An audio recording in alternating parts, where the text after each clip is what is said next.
बिस्मिल्लाहिर्रहमानिर्रहीम। अस्सलाम वालेकुम। मुझे आज की लेक्चर का आगाज करते हैं। हम लोग चैप्टर नंबर 9 पढ़ रहे हैं, जिसका नाम है किंगडम प्लांटी। यानी किंगडम प्लांटी में प्लांट्स को दो ग्रुप्स में डिवाइड किया गया। एक नॉन वेस्कुलर प्लांट्स जिन्हें ब्रायोफाइटा कहा जाता है, दूसरे वेस्कुलर प्लांट्स जिन्हें डिवियन ट्रैकियोफाइटा कहा जाता है। अब वेस्कुलर प्लांट्स को फर्दर दो कैटेगरीज में डिवाइड किया जाता है।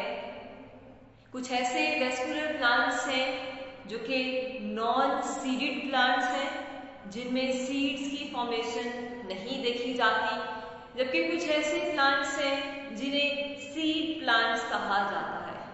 अब वेस्कुलर प्लांट्स में सीड प्लांट्स जो है ये नॉन सीड प्लांट्स के मुकाबले में ज्यादा डोमिनेंट प्लांट्स हैं। तो आज का जो हमारा टॉपिक है वो है एवोल्यूशन ऑफ सीड, यानी सीड की फॉर्मेशन किस तरह से स्टार्ट हुई।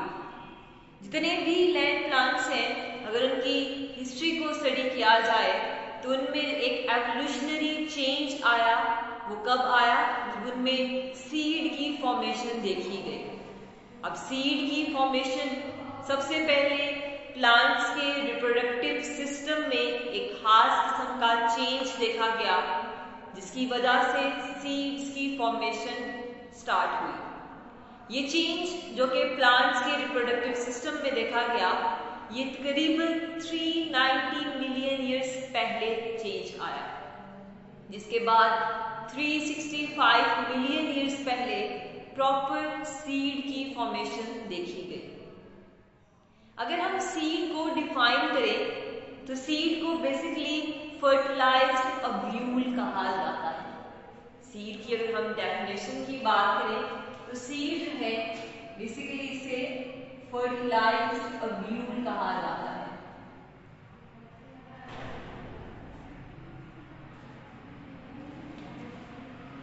अब फर्टिलाइज्ड ओव्यूल स्ट्रक्चर जो है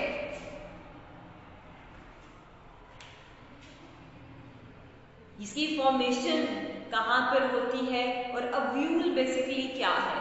ओव्यूल जो है मेगास्पोरेंजियम वो स्ट्रक्चर जिसके अंदर मेगास्पोर बनते हैं। मेगास्पोरेंजियम के ऊपर जब बहुत सी कवरिंग पाई जाए और ये मूव ना कर सके तो इसे ओव्यूल कहा जाता है। तो वो जो कवरिंग्स हैं, जो स्पेशल प्रोटेक्टिव लेयर्स हैं, उन्हें इंटेगुमेंट्स कहा जाता है। तो वो सभी सीड प्रोड्यूसिंग प्लांट्स, यानी वो सभी वेस्कुलर प्लांट्स जो कि सीड्स बना सकते हैं, उन्हें स्पर्मेटोफाइट्स कहा जाता है।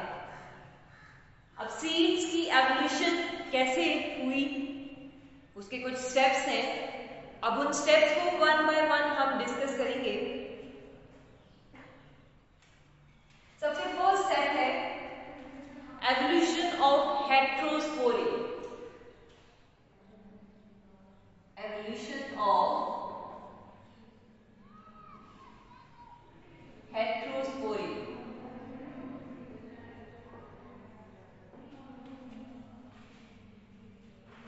हेट्रोस्पोरी बेसिकली क्या है? हेट्रो कहते हैं डिफरेंट को, एंड स्पोर जो है, स्पोर्स की बात की जा रही है। पहले जितने भी वेस्कुलर लैंड प्लांट्स थे उनमें एक ही तरह के स्पोर्स की फॉर्मेशन देखी जाती थी, जिस कंडीशन को होमोस्पोरी कहा जाता था। लेकिन जैसे जैसे प्लांट्स में चेंजेस आए, प्लांट्स के डिफरेंट ग्रुप्स की बात करें, टेरिडोफाइट्स तक जितने भी प्लांट्स हैं वो सब होमोस्पोरस हैं। उनमें एक ही तरह के स्पोर्स की फॉर्मेशन देखी जाती है। लेकिन जैसे जैसे सीड की एवोल्यूशन का टाइम जो है वो देखा जाए तो प्लांट्स में एक चेंज आया कि उनमें दो तरह के स्पोर्स की फॉर्मेशन देखी गई। एक स्पोर्स जो कि साइज में छोटे होते हैं, जिन्हें माइक्रोस्पोर्स कहा जाता है, और दूसरे जो साइज में बड़े थे, जिन्हें मेगास्पोर्स कहा जाता है। इस तरह से प्लांट्स में दो तरह के स्पोर्स की फॉर्मेशन जो है वो स्टार्ट हुई और इस कंडीशन को हेट्रोस्पोरी कहा जाता है। अब माइक्रोस्पोर जो है ये जिस स्ट्रक्चर में पाए जाते हैं उसे माइक्रोस्पोरेंजिया कहा जाता है, जबकि इसकी अगर बात करें तो ये डेवलपमेंट के बाद मेल गैमेटोफाइट बनाते हैं जिसे माइक्रोगैमेटोफाइट कहा जाता है, जबकि मेगास्पोर जो स्ट्रक्चर में पाए जाते हैं उसे मेगास्पोरेंजिया कहा जाता है, जो डेवलपमेंट के बाद फीमेल गैमेटोफाइट बनाते हैं जिसे मेगा गैमेटोफाइट कहा जाता है। अब सेकंड स्टेप जो हमारा आ जाता है एवोल्यूशन ऑफ सीड हैबिटेट में वो है retention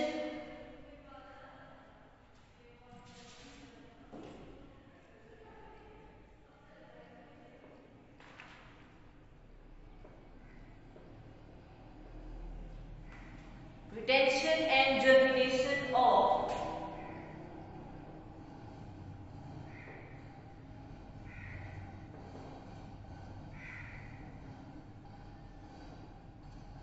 megaspore in megasporangium।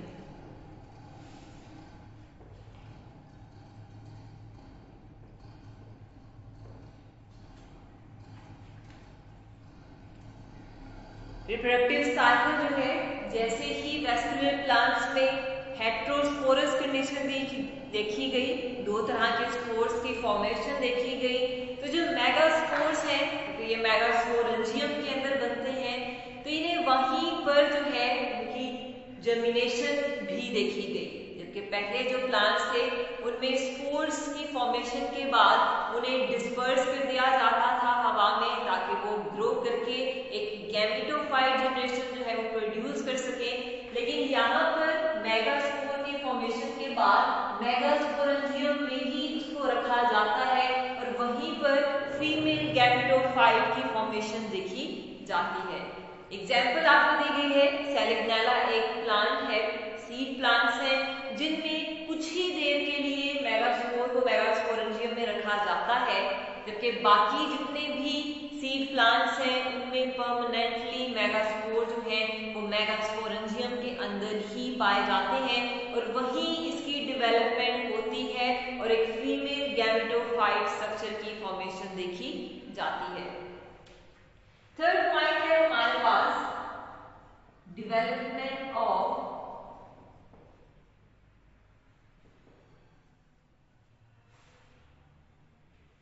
protective layers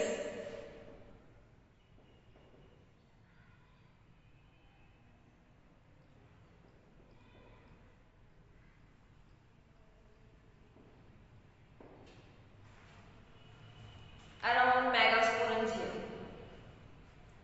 यानी मेगास्पोरेंजियम जो है उसके इर्द गिर्द पाए जाने वाली जो ब्रांचेस हैं मेगास्पोरोफिल जिन्हें कहा जाता है वो आपस में फ्यूज करके मेगास्पोरेंजियम के ऊपर प्रोटेक्टिव कवरिंग जो है वो बना लेती हैं जिन्हें इंटेगुमेंट्स कहा जाता है।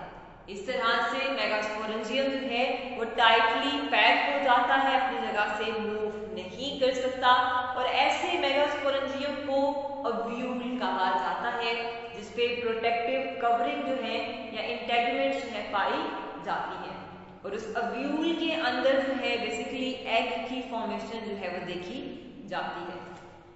नेक्स्ट स्टेप है reduction to a single functional megaspore. Fourth step है हमारा रिडक्शन ऑफ सीड हैबिट का, reduction to a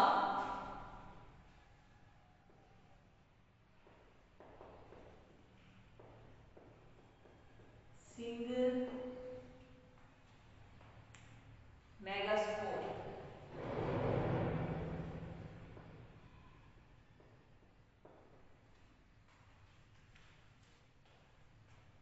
her megaspore mother cell जो कि मेगास्पोरेंजियम में पाया जाता है वो डिवाइड करके 4 फीमेल गैमेटोफाइट्स जो है वो प्रोड्यूस करता है, लेकिन इन चारों सेल्स में फूड के लिहाज से या स्पेस के लिहाज से कंपटीशन देखा जाता है, जिसकी वजह से वेस्कुलर प्लांट्स में एक नई अडॉप्टेशन देखी गई।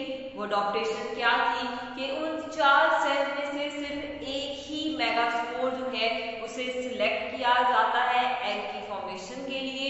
बाकी के 3 सेल्स जो हैं उन्हें ब्रेक डाउन उनकी कर दी जाती है, उन्हें वहां से रिमूव कर दिया जाता है। नेक्स्ट स्टेप आ जाता है development of an embryo cell.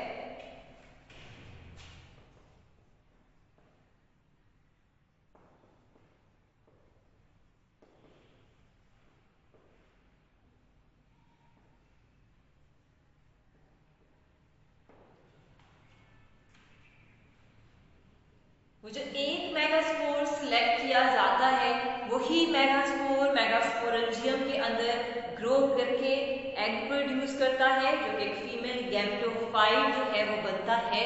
उस फीमेल गैमेटोफाइट को बेसिकली एम्ब्रियो सैक कहा जाता है। लास्ट स्टेप है modification of distal end.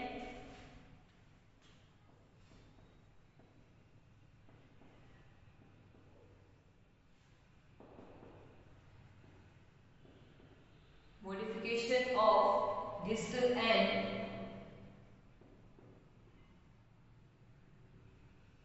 of megasporangium।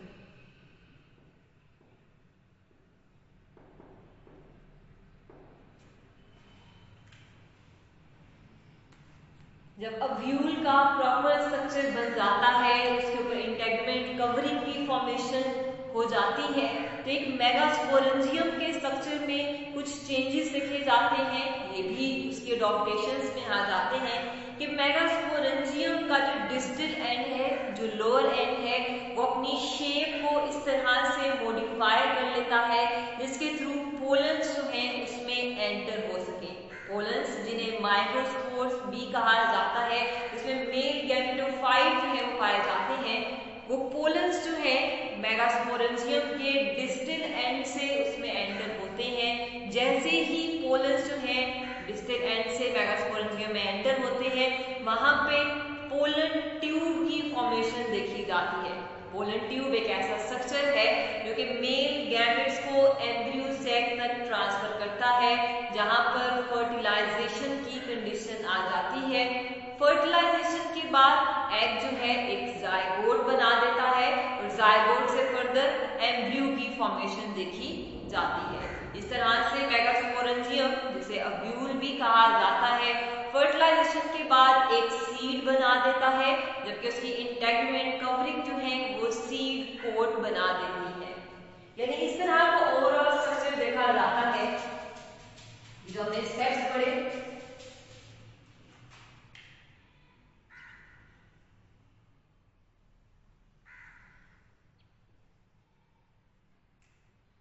ये बेसिकली मेगास्पोर है।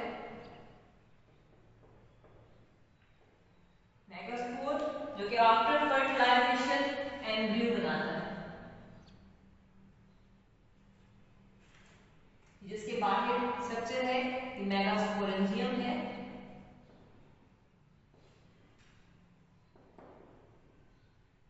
जिसे अव्यूल भी कहा जाता है।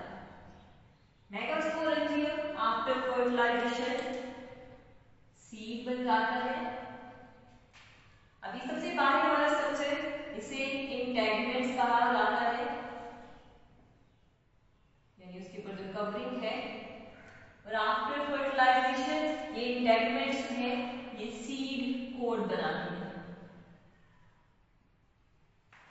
यानी ये 3 स्ट्रक्चर्स हैं, ऐसी डेवलपमेंट है जो कि सीड प्लांट्स में देखी जाती है। थ्रू एवोल्यूशन जो है सीड प्लांट्स में ये चेंजेस आए, जिसकी वजह से लैंड पे पाए जाने वाले प्लांट्स में से सबसे ज्यादा सक्सेसफुल प्लांट्स हैं। जितने भी प्लांट्स हैं उनमें से एक ग्रुप जो है वो सीड प्लांट्स का भी जो है वो देखा जाता है। यानी इनमें सीड्स की फॉर्मेशन हुई, एग जो है या मेगास्पोर जो है वो प्रोटेक्टिव कवरिंग में पाया जाता है, उसके ऊपर मेगास्पोरेंजियम स्ट्रक्चर जो है वो मौजूद होता है, जिसके ऊपर फर्दर इंटेगमेंट्स या फिर कवरिंग्स पाई जाती हैं। आफ्टर फर्टिलाइजेशन के लिए इसमें स्ट्रक्चर चेंजेस आते हैं, यानी उसका जो डिस्टल एंड है वो मॉडिफाइड स्ट्रक्चर में कन्वर्ट हो जाता है, जिसके थ्रू पोलन जो है वो उसमें एंटर होते हैं। पोलन्स बेसिकली माइक्रोस्पोर्स हैं जिनमें मेल गैमेटोफाइट पाए जाते हैं। पोलन्स की एंट्री के बाद उसकी फर्टिलाइजेशन होती है मेगास्पोर के साथ। मेगास्पोर से आफ्टर फर्टिलाइजेशन एम्ब्रियो की फॉर्मेशन देखी जाती है, जबकि मेगास्पोरेंजियम जो है वो आफ्टर फर्टिलाइजेशन सीड बन जाता है और इंटेगमेंट कवरिंग जो है वो सीड के ऊपर उसका जो कोट है सीड कोट उसे बनाती है। इस तरह से एवोल्यूशन ऑफ सीड के डिफरेंट स्टेप्स जो हैं आपको बताए गए।